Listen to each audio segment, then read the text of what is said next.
In today's video, I'm going to teach you how to cancel your Uber Eats membership. This is also known as your Uber One subscription.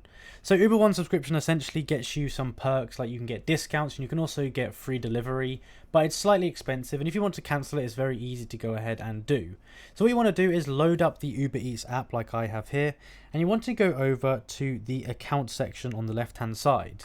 Now once you get to here, you're going to be able to see at the bottom, or kind of in the middle, there's a thing that says Uber One. So you want to go ahead and click on the Uber One section there.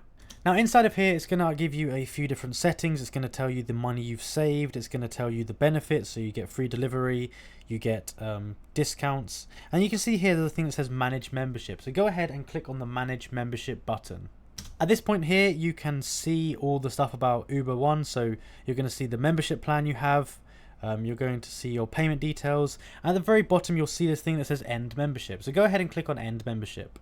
Now it's going to ask you why you want to go ahead and end it. So you want to take a break, not satisfied, fees too high. Just select any one that applies to you. For me, I'm just going to say the fees are too high, or I'm not saving enough down there.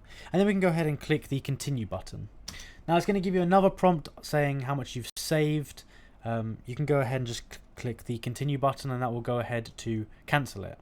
So on this final screen, it's going to say, by continuing, you'll lose your £0 delivery fee and member pricing on trips and orders. And it says your benefits will end today. So click on the End Uber One button, just like that, and it should go ahead and end it.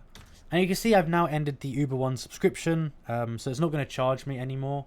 And yeah, if I want to rejoin it, I can, but for me, it's not very worth it for me to go ahead and actually have Uber One. So it's really that simple to go ahead and do. If you enjoyed the video and found it useful, be sure to like and subscribe, comment down below that it helped, and let me know if there's any other videos you'd like me to make about Uber or anything else in particular. Thank you for watching, and I'll see you in the next one.